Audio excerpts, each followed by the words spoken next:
बच्चों हम पढ़ रहे हैं कैपेसिटर एंड डाइलेक्ट्रिक्स। तो बच्चों हमने लास्ट लेक्चर में एक्सप्रेशन फाइंड आउट किया था कि अगर ये पैरेलल प्लेट कैपेसिटर जिसकी की प्लेट एरिया ए है और प्लेट के बीच का सेपरेशन डी है और जहां पर दो डाइलेक्ट्रिक स्लैब जिनकी की थिकनेस T1 एंड T2 हैं और dielectric constant K1 and K2 हैं, सो इस केस में आपका जो कैपेसिटेंस थी कैपेसिटर की इसकी that is the epsilon naught A upon D minus T1 minus T2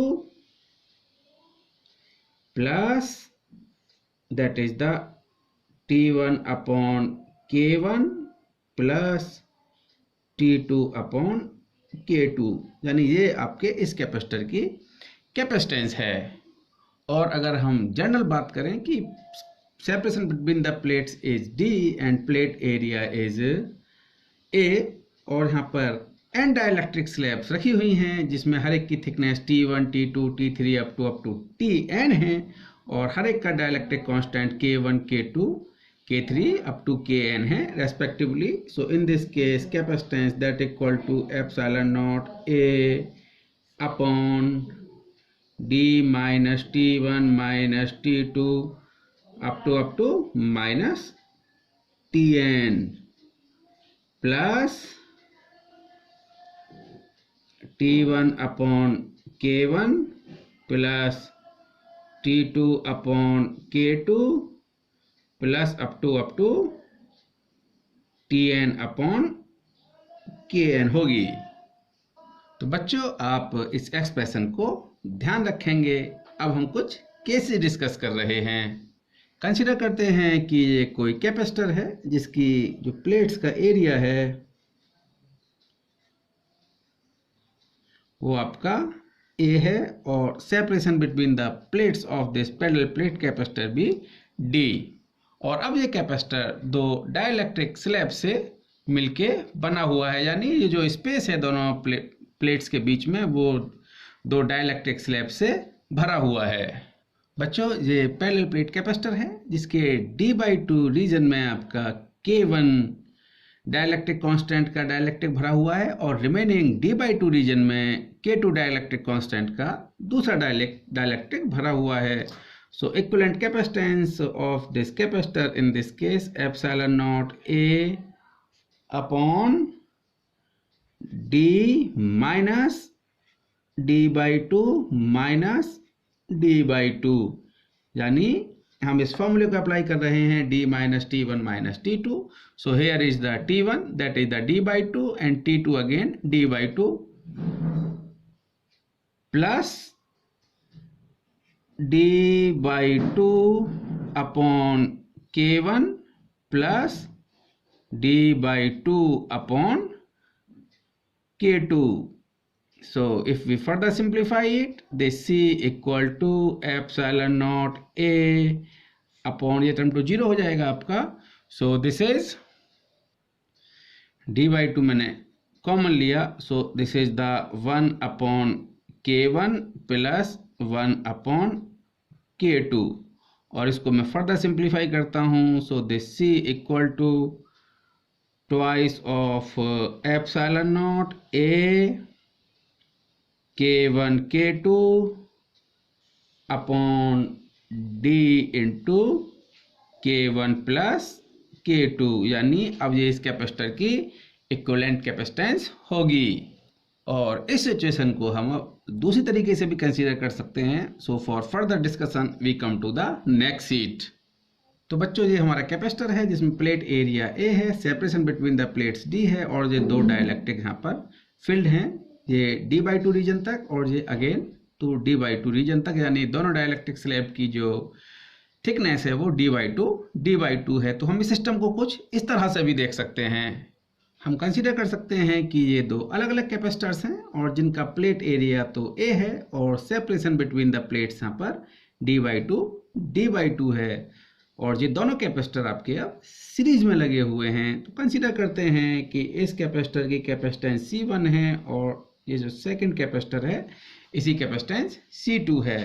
so C1 equal to that is the K1 epsilon naught A upon D by 2. So from here this C1 equal to 2 K1 epsilon naught A upon D, and similarly this C2, that is again twice of K2 epsilon naught A upon D. और इन दोनों capacitor की जो equivalent capacitance है वो हम C consider करें। So in series 1 upon C that equal to 1 upon C1 plus 1 upon C2। So from here this 1 upon C equal to C1 is this, so 1 upon C1, that is the D upon 2 K1 epsilon naught A plus C2, so this is 1 upon C2, that is the D upon 2 K2 epsilon naught A. So from here 1 upon C that equal to, that is the D upon 2 epsilon naught A आपका common आया, so that is the 1 upon K1 plus 1 upon K2. So from here 1 upon C equal to D upon twice of epsilon naught A, and this is the K1 plus K2 upon K1 K2. So equivalent capacitance of this capacitor, or we can say equivalent capacitance of this system. So C equal to twice of epsilon naught A K1 K2 upon D K1 plus K2। और बच्चों equivalent capacitance यानी इस capacitor की जो capacitance है C, यही value हमारी formula apply करने के बाद आई थी। तो हम इस जो कैपेसिटर है जो जिसमें कि दो dielectric slab K1 K2 capacitance की फील्ड हैं, हम इसको दो कैपेसिटर्स में कन्वर्ट कर सकते हैं जो कि सीरीज में जुड़े हुए हैं। अब बच्चों ये सेकंड केस देखते हैं जिसमें कि कैपेसिटर्स की प्लेट का एरिया A है और ये जो separation between the plates D, और बिल्कुल मिडिल तक आपके दो डाइलेक्ट्रिक स्लैब भरी हुई हैं, यानी आधे रीजन में आपका K1 डाइलेक्ट्रिक कांस्टेंट की एक डाइलेक्ट्रिक स्लैब है और जस्ट आधे रीजन में ही आपका K2 डाइलेक्ट्रिक कांस्टेंट की एक दूसरी डाइलेक्ट्रिक स्लैब है। तो इस सिस्टम को हम कुछ इस तरह से कंसीडर कर सकते हैं। हम कंसीडर कर सकते हैं कि दो कैपेसिटर का सिस्टम है जहां पर सेपरेशन जो प्लेट का वो D है और प्लेट एरिया, क्योंकि ये जस्ट मिडिल तक भरा हुआ है तो हर कैपेसिटर का प्लेट एरिया A/2 है। तो कंसीडर किया कि ये जो फर्स्ट कैपेसिटर है और ये सेकंड कैपेसिटर है, तो कैपेसिटेंस ऑफ फर्स्ट कैपेसिटर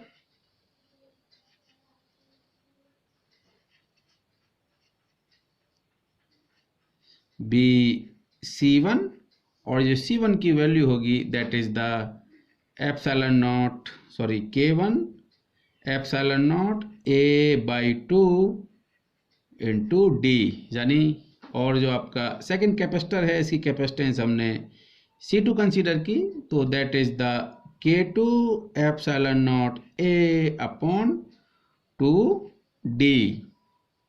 और ये दोनों कैपेसिटर C1 और C2 कैपेसिटेंस के आपके पैरेलल में जुड़े हैं। So equivalent capacitance C that equal to C1 plus C2। बच्चों आप अपने पुराने वीडियोस देखते हुए ये सारे, यानी आपको सारे वीडियोस देखने होंगे तभी जाके आपको ये सब कॉन्सेप्ट समझ आएंगे। तो पहले आप जहाँ से मैंने डाइलेक्ट्रिक स्टार्ट किया है वो आप सभी वीडियोस को देखिएगा। So from here C equal to K1 epsilon naught A upon 2D plus K2 epsilon naught A upon 2D. So capacitance of this capacitor, that is the epsilon naught A upon 2D, that is the K1 plus K2. So this is basically the capacitance of this capacitor। बच्चों आपको ध्यान रखना है बस अभी ये, और इस पर बेस्ड अभी हम न्यूमेरिकल प्रॉब्लम आगे करेंगे।